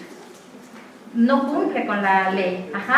Esto es lo que yo les hablaba de las eutanasias, el punto final o terminal, que es el indicador más temprano de dolor, y que es como una lista de cotejo en donde yo reviso pues algunos cambios en parámetros fisiológicos, en la apariencia, en el comportamiento, en respuestas conductuales. Esta norma es muy clara, además está actualizada, todavía puede mejorarse mucho, pero aún así la verdad es que es una norma, pues vean, todas las otras normas son del 2005, 2002, del 99, esta es del 2014. Y la verdad es que está muy buena. Cualquier persona que trabaje con animales debe conocer tanto la 062 como la 033, porque pues habla de la sobredosis de anestésicos, que se debe confirmar la muerte, que debe haber una capacitación probada por la persona que va a realizar el experimento, porque a lo mejor es una persona que lo ha hecho por 20 años, pero a lo mejor lo ha hecho mal. Entonces debe haber una capacitación anual, tomando cursos, no solo por Zoom, sino cursos prácticos.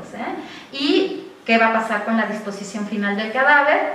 Aquí habla muy importante de la figura de los profesionales de médicos veterinarios o tecnistas, que somos los que estamos entrenados y capacitados para llevar a cabo un método de muerte adecuado, ya sea matanza o eutanasia. Esta otra condición, en donde dice, ninguna de estas condiciones se justifican. Por ejemplo, matar a los animales a golpes. Yo he sabido de casos en donde se utilizan, por ejemplo, arañas saltarinas. Yo sé que no son sintientes, ¿no? Pero el método de muerte reportado en el protocolo es aplastarlas. Habría allí que seguir investigando cuál es el método de muerte adecuado.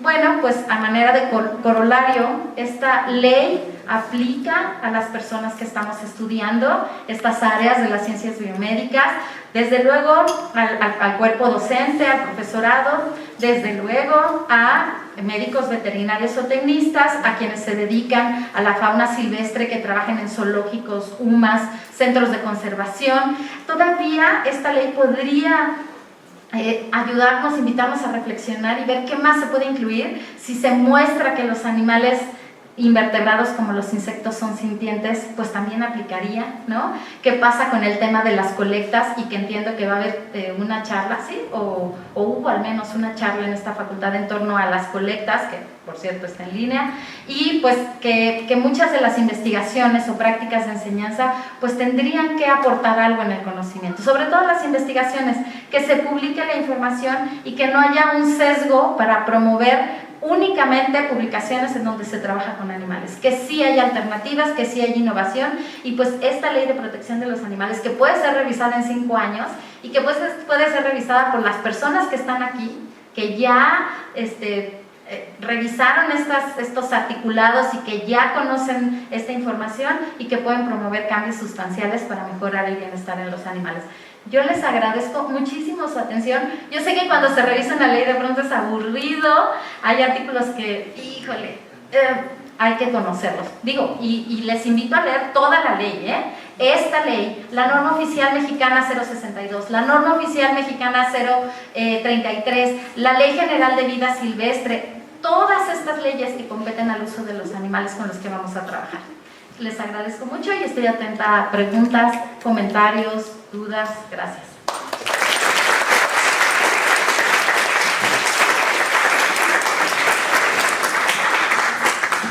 Si desean levantar la mano, tenemos el micrófono. Tenemos el micrófono. Adelante.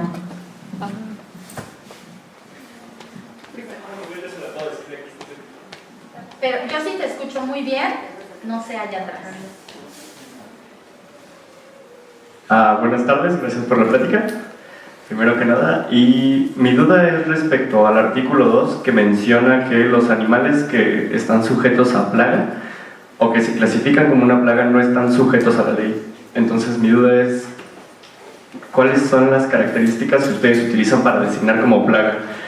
Esto me preocupa particularmente porque podría hacerse mal uso de animales que se caractericen como una plaga, aunque sean sintientes. Gracias, es una excelente pregunta, como el caso de las palomas, ¿no? De las ratas, bueno, que no se van a utilizar en un laboratorio, desde luego, pero sí, sobre todo en las palomas, ¿no? ¿Qué otras especies de animales se pueden utilizar? Sí, mira, desafortunadamente se consideran como plagas, aunque la bioética ha reflexionado en torno a esto, y para que un individuo se considere como plaga, tendría que cumplir con algunas condiciones, como hacer las cosas con intencionalidad como para causar daño, ¿no? Estar conscientes de que se está causando el daño y de pronto poder decidir, dejo de hacer esto para dañar. Una paloma, una rata, un perro en condición de calle, ¿no? Que pueda estar transmitiendo cierta zoonosis, no lo hace allí de forma intencional. Es una condición que generó desde causas antropogénicas, ¿no? Es decir, hubo un sustrato, hubo basura, hubo gente o personas que fueron irresponsables en la tutela de esos animales y los abandonaron, y entonces de pronto se empezaron a hacer camadas y ya son ferales y ya es más complicado, muy complicado de hecho, llevarlos a un hogar, ¿no? Entonces, que eso es muy relevante y por eso desde la veterinaria se dice muy comúnmente, todos los perros deberían tener un hogar, pero no todos los hogares deben tener un perro o un gato, porque a veces no se sabe cuidar de estos animales. Estas son las condiciones desde la bioética que debería cumplir un animal con esta categoría de plaga, ¿no? Y que en todo caso, para cumplir con esos criterios, la única especie que podría ser potencialmente nociva es el humano. Sin embargo, para las leyes esto es relevante, y no solo para esta ley, sino para muchas normas oficiales mexicanas que en sus definiciones hablan de las plagas, porque puedan llevar una enfermedad que pueda causar una epizotia, ¿no? O una panzotia, ¿no? Y que pueda devenir incluso en una epidemia o pandemia, ¿no? Para la ley eso ha sido complicado. Yo quiero conversar o señalar que muchas veces cuando se modifican leyes y normas, a veces son grupos interdisciplinarios en donde no se pueden poner totalmente de acuerdo, y que así como la ley general de bienestar animal no ha pasado por el tema de las corridas de toros o las peleas de gallos, así también este tema de las plagas es complicado. Entonces, ¿qué está pasando con las plagas? Por ejemplo, los perros. Actualmente estamos trabajando con la figura de animales comunitarios como para evitar justamente que esos perros sean utilizados para experimentación, pero todavía quedan esos vacíos en torno a las palomas u otros individuos que puedan ser utilizados en la experimentación. Entonces, nuevamente, todo es perfectible, todavía se puede trabajar mucho, y son esos detalles que son muy, muy relevantes, y qué bueno que lo notaste, y qué bueno que estás consciente de esto, y qué bueno que el público que está aquí presente, las personas que puedan ver la sesión en línea, puedan decir, bueno, que se pueden hacer y que se tiene que mejorar. ¿Vale?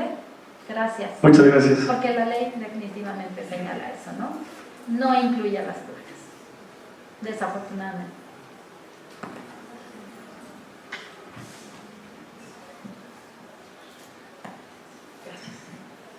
Hola, gracias por la plática. Mira, yo creo que es bien importante, sobre todo cuando hay muchos estudiantes, que se relacionen con estas áreas, con la bioética y el uso adecuado de los modelos, pero también creo que tenemos que ser más cuidadosos en el sentido de no proyectar que el utilizarlos es algo incorrecto, ¿sí? Yo me dedico a la psicología, ¿sí? Y en esta área se tienen protocolos internacionales muy fuertemente supervisados. ¿Por qué? Porque tú no puedes utilizar cualquier organismo de cualquier condición para probar el efecto de alguna droga o de un nuevo medicamento, sino que tienes que cumplir cierta normatividad para que el resultado sea válido.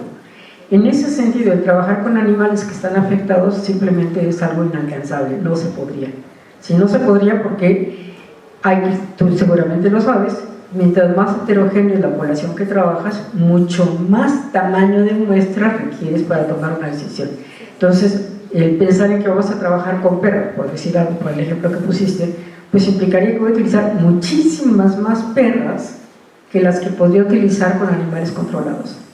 Y esto es algo, desde hace más de 5 años, las revistas europeas, o sea, la Agencia de Regulación de Cáncer Europea está en Europa, y en Estados Unidos está la FDA, han determinado que no se debe de utilizar animales si se puede suprimir. Sin embargo, con respecto a los efectos in vivo que te da una droga, que te da un medicamento, no hay manera de suplirlos con un análisis in sílico o con el uso de modelos in vitro o inclusive de cultivos, por más que sean tridimensionales, no hay manera. O se usan en combinación, ¿no? En Por las supuesto. primeras etapas estos modelos y después... Exacto, los sí, o sea, eso es a lo que me refiero, es todo un momento diferente. Habrá momentos en los cuales es posible utilizar, como decías, a las perras, y ya estamos hablando de la última parte de la investigación en cáncer, pero todo lo anterior no. Y no nos olvidemos de una de las terribles lecciones en toxicología, que es el caso de la talidomida. Y esa que sí se probó a nivel de laboratorios y demás, pero no con los modelos adecuados.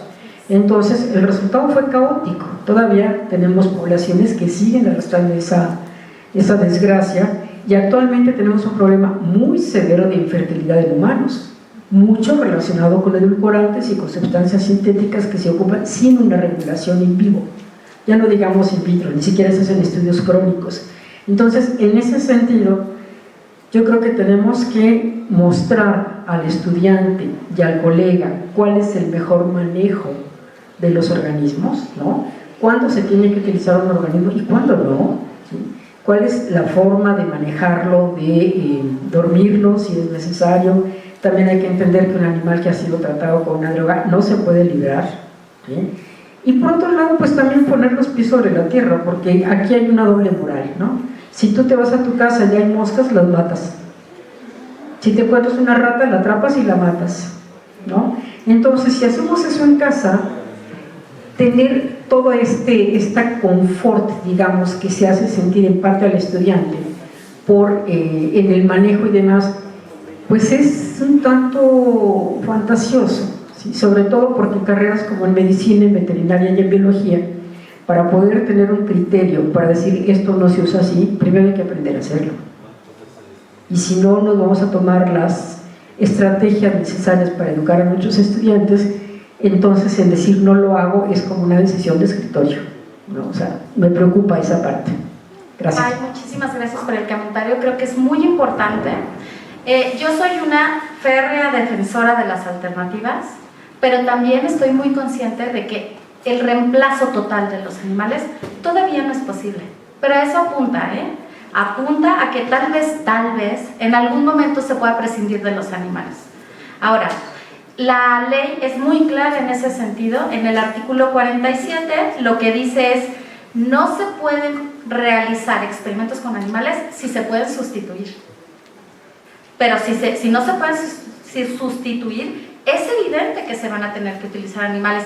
Y si se van a tener que utilizar animales, entonces entra la ciencia del bienestar animal, que es lo que justamente usted señalaba: enseñarles cómo se debe hacer bien.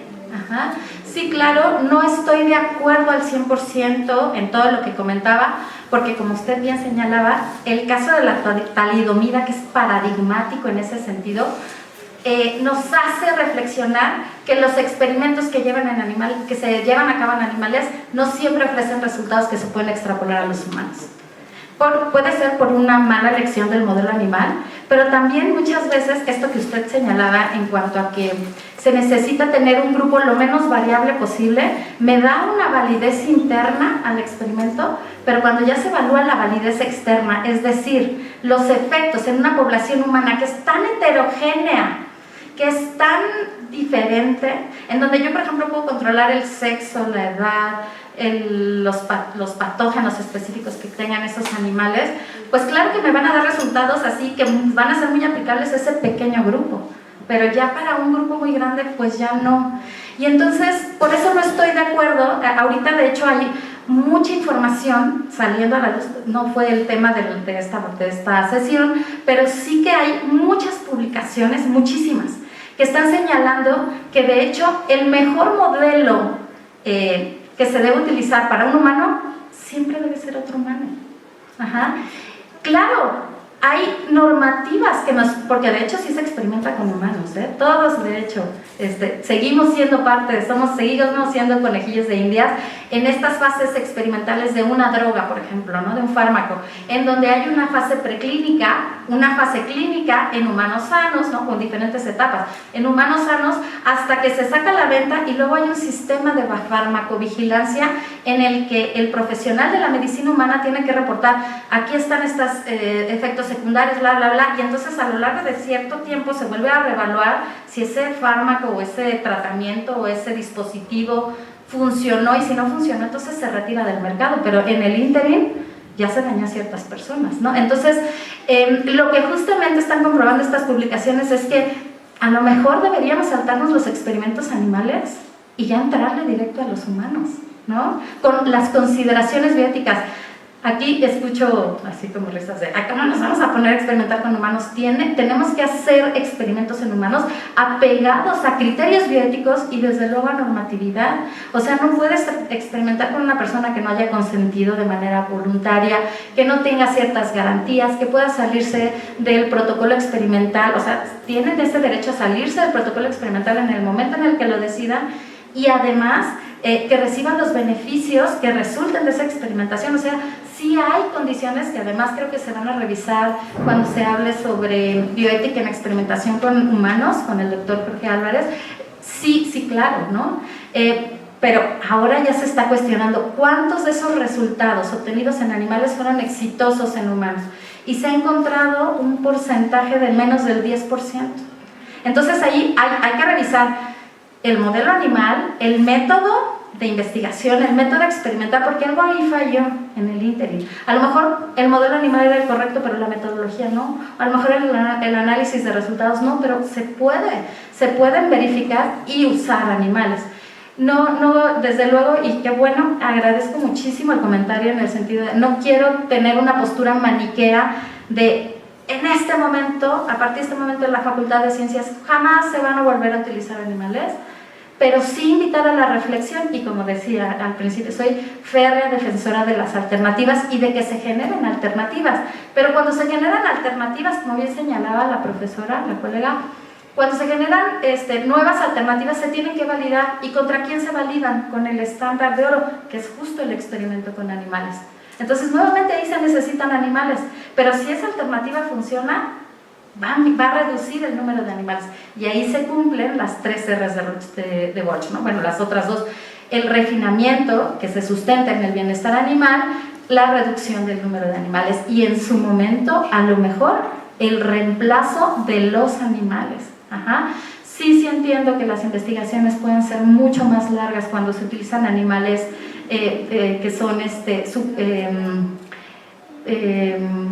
modelos naturales de la enfermedad, pero se puede hacer.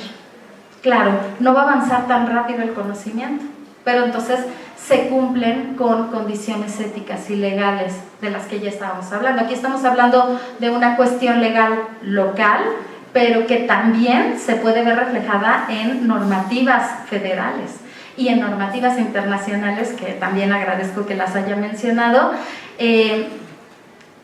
Pues sí, yo sí creo que se debe contar con toda la información de que se pueden utilizar animales, pero que también sería mejor si se pueden reemplazar. Por eso digo, el reemplazo puede ser factible y está demostrado en la ley, en el artículo 47. Pero desde luego no estoy diciendo ya nunca más. Hay que seguir trabajando en el área científica, en el área ética, en el área legal. Gracias desde luego. Yo tengo un comentario con relación a los seres sintientes que mencionaba de Drosophila. Drosophila es un ser sintiente. De hecho, mucho de lo que se ha estudiado a nivel neurológico es gracias a Drosophila.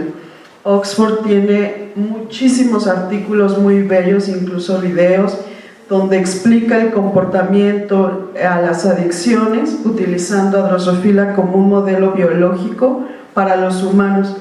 Nada más que la comunidad de Drosophila, que es muy grande, ha mantenido un perfil muy bajo porque no hay forma como de interpretar claramente estas situaciones conductuales y de percepción en Drosophila y los humanos para que no se regule y no se limite el uso de Drosophila. pero sí es un ser sintiente. Entonces, con relación igual a otros insectos y polinizadores, no descartarlos como seres que pueden percibir dolor, que pueden aprender. El otro día, no sé si eran biólogos, pero vi un grupo de estudiantes que estaban colectando aquí afuera mariposas y escuché uno que decía: no pasa nada, ellas no sienten, no si sienten, no si son capaces de percibir. Se ha demostrado incluso en abejas, hay muchísimos estudios, y Drosophila como un modelo biológico hacia los humanos y organismos polinizadores. Entonces, quizás enseñarles que con ellos se puede permitir hacer más experimentación, pero también reducir y ser cuidadoso cómo se utilizan estos organismos y no clasificarlos como lo que sea puedes hacer con ellos, porque no es verdad. Mucho de lo que se sabe hoy a nivel del sistema nervioso central es gracias a Drosophila y muy poca gente lo sabe. Nada más era mi comentario. Ay, me encanta el comentario, lo agradezco muchísimo. ¿Por qué? Porque conozco, sí he revisado literatura, hay literatura abundante sobre la posible sintiencia de los animales. El propio Bloom lo ha señalado, Donald Bloom, que es el promotor de todos estos conocimientos de bienestar animal. Se habla de bienestar en los animales de investigación, hay artículos en ese sentido, y usualmente el cuestionamiento ético es en relación a por qué se ven como la alternativa. Sí existen estos elementos científicos que nos pueden indicar. Yo todavía así que yo lo asegure y garantice, son totalmente sintientes como lo es un vertebrado que tiene un sistema nervioso central, pues no, pero claro que ya hay evidencias, porque pues incluso premios Nobel que han trabajado sobre la memoria en la Drosophila, ¿no? Entonces, claro que hay muchas evidencias. La misma Declaración de Nueva York lo sustenta, ¿no? La Declaración de Conciencia de Nueva York. Entonces, sí, yo agradezco mucho, me encanta el comentario. Y sin embargo, en esta ley no se considera. Es desafortunado, pero yo estoy totalmente de acuerdo en que hasta que no se tenga suficiente información para comprobar que se es sintiente, pues todavía se pueden mencionar como las alternativas.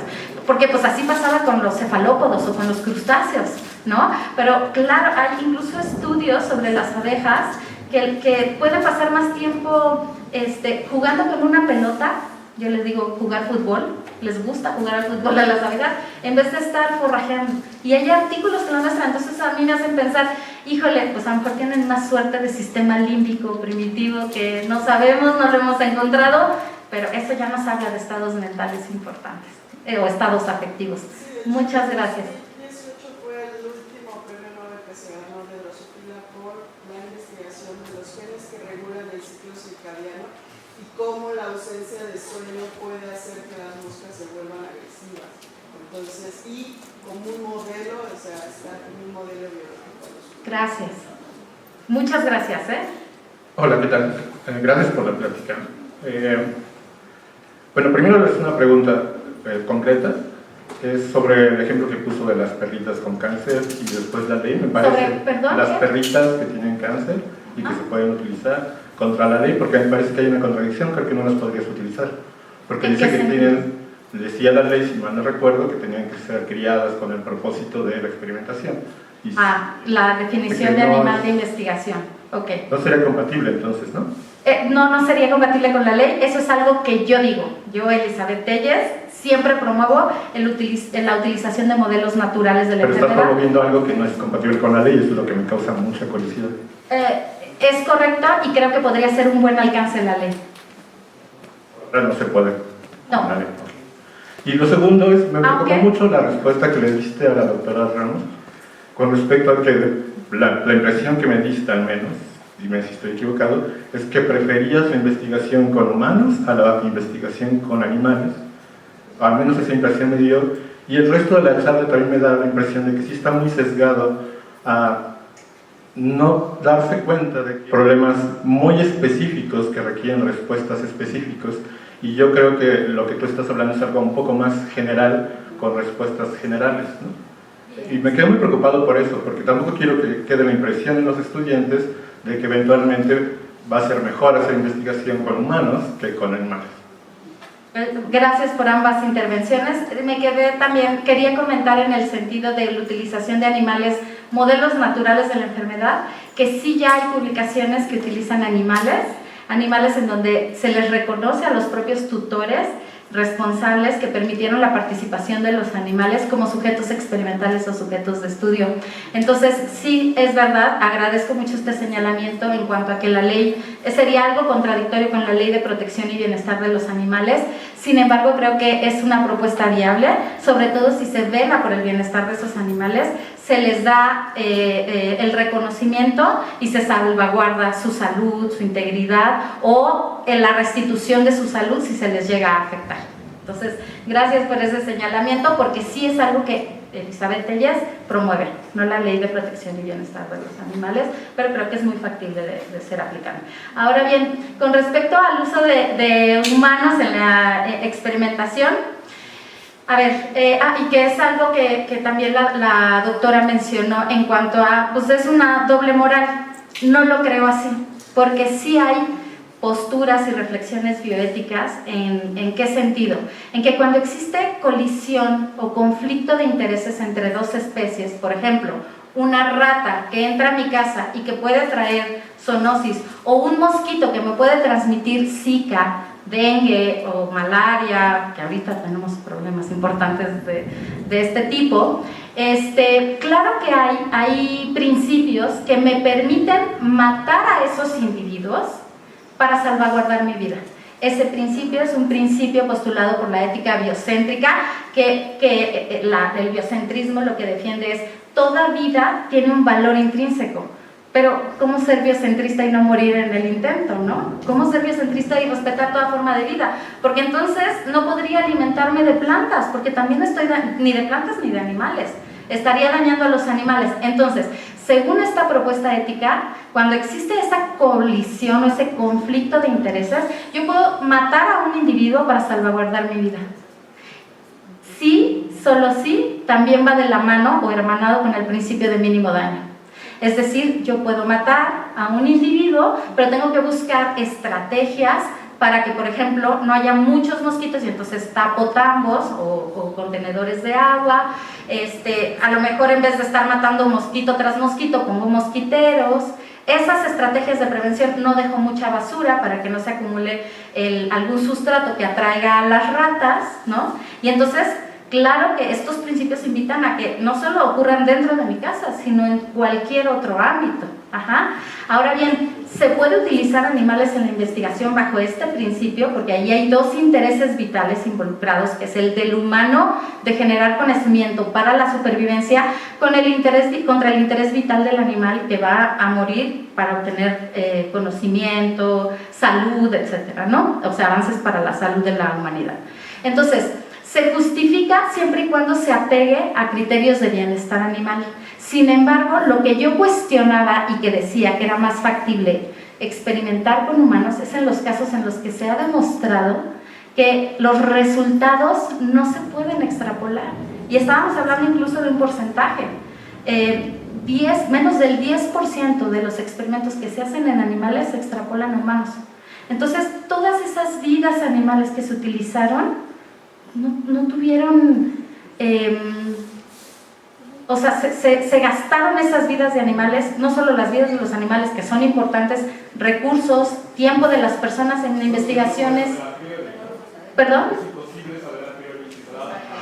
Sí, se hace una evaluación costo-beneficio, que es justo el modelo que presentaba, que utilizan los comités, que hay listas de cotejo ya súper trabajadas y desarrolladas de manera internacional. De hecho, hay guías, por ejemplo, la guía Prepare to Arrive, en donde justamente desde que yo estoy planeando el experimento, el diseño experimental, puedo estudiar, es el modelo adecuado, es la N adecuada, es o sea, todo el desarrollo experimental para garantizar que el experimento surta o tenga resultados con condiciones de refinamiento, etcétera, y que además lo que yo vaya a publicar sea real, porque a veces se maquillan los resultados, que es lo que se conoce como sesgo de optimismo, que es justo algo que platicaban en la primera conferencia, en donde pues, se publican resultados positivos con el ánimo de publicar, porque esa es la intención de las personas que hacemos investigación.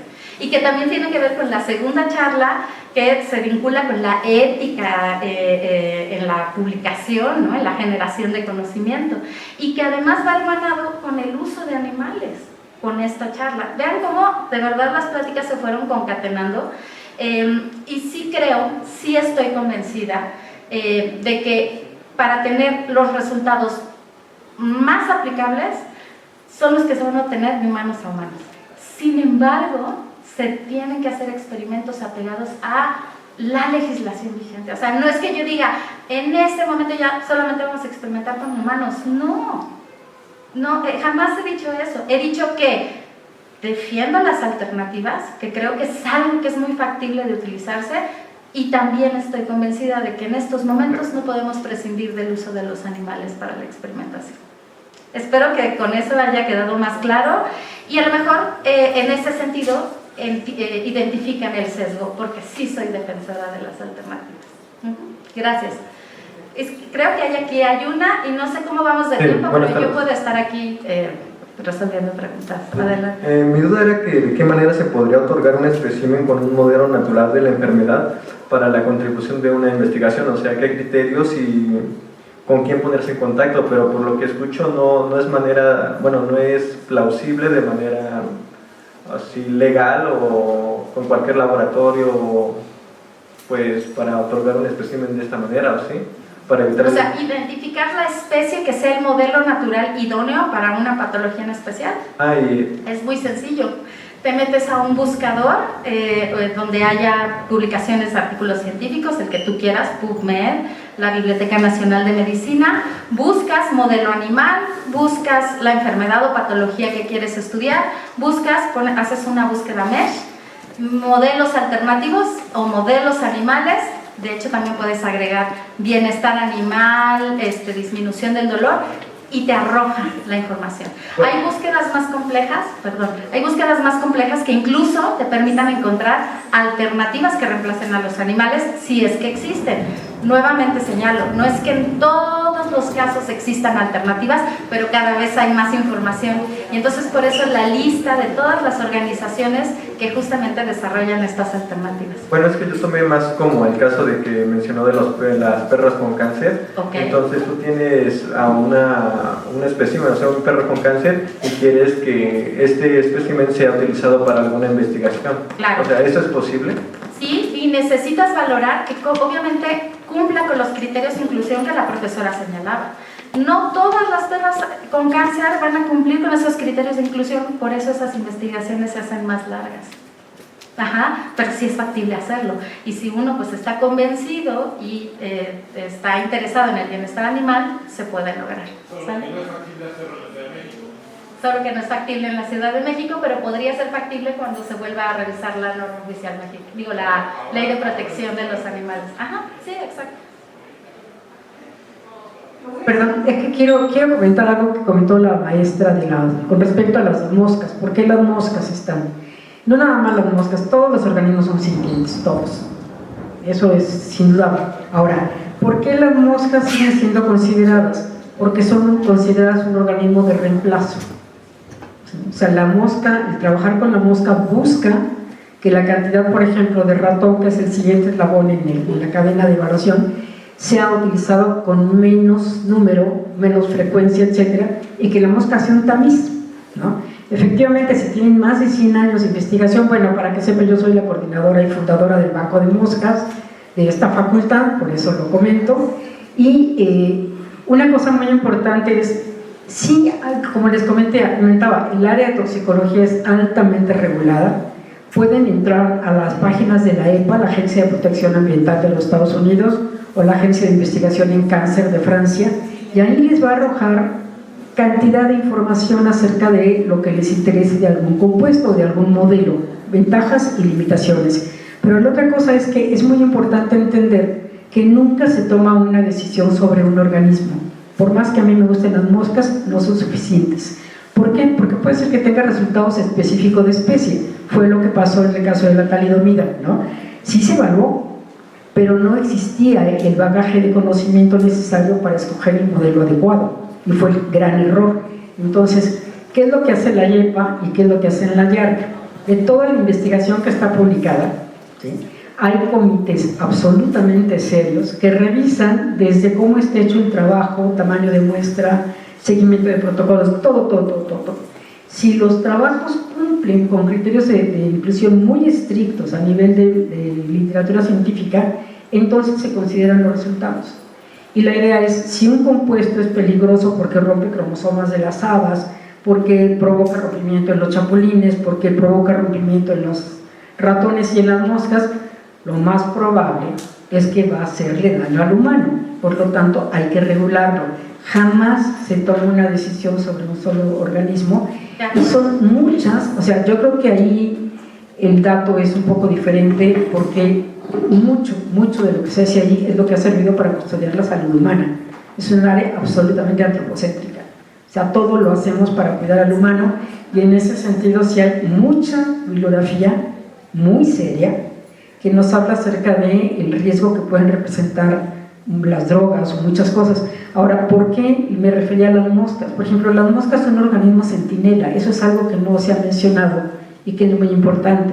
Las moscas, los ratas, los ratones y los perros y los canarios son organismos centinela. Así como el centinela de las minas, que bajaba el canario, no bajaba a cantar, lo bajaban en su jaulita, para que si los mineros veían que el canario se desmayaba, ellos salían corriendo, ¿no? Tenían CO2, entonces tenían que salir. Bueno, la mosca vive con nosotros, come lo que nosotros, anda en los ambientes como nosotros, y si tiene alteraciones esa mosca, si tiene mutaciones, pues lo que está diciendo es, nosotros también podemos estarlas teniendo. Actualmente se sabe que la tasa de cáncer en perros y gatos es altísima. ¿Por qué? Porque comen lo que comemos. Entonces, esa es otra forma de investigación, utilizar a los organismos centinela que están alrededor nuestro, ¿no? Entonces, yo creo que es bastante más complejo, bastante más rico, pero como digo, creo que empezamos con la información, con la capacitación, con el saber hacer bien las cosas, para que entonces verdaderamente esto tenga futuro. Gracias. De acuerdo, muchas gracias. Sí, es cierto, estudios epidemiológicos también son muy relevantes para obtener información que puede ser extrapolable. Entonces, eso me faltó. Yo no estoy de acuerdo en que todos los individuos son sintientes, no, o sea, porque hay gente que incluso dice, bueno, hasta las plantas entonces son sintientes. No es así, pero las moscas Drosophila ya pueden ir entrando, y eso lo aplaudo. Muchísimas gracias. Yo, muchas gracias. Quien quiera seguir platicando con Elizabeth va a estar un ratito afuera, y solamente quería decir que creo que hubo una confusión respecto a que en la ley, lo que comentaba el profesor, lo que dice es, se realicen en animales criados preferentemente para este fin, lo cual no incluye que siempre tengan que ser criados para ese fin. Y los hospitales de escuela son lo máximo. Yo voy al hospital de escuela de veterinaria, y sí han usado a perros y gatas que yo he llevado con mi autorización. También para humanos está el hospital de nutrición, el hospital de cardiología, son lo máximo en atención, pero también firmas un consentimiento informado si tienes algún daño en tu salud, ¿no? Y deseas estar, por ejemplo, en el protocolo para diabéticos, y te sales cuando quieres, pero ya es experimentación en humanos. Entonces, pues solo quería agregar eso, y un aplauso para Elizabeth y para ustedes por estar afuera un rato. Porque tenemos que desocupar el auditorio, lamentablemente. Gracias.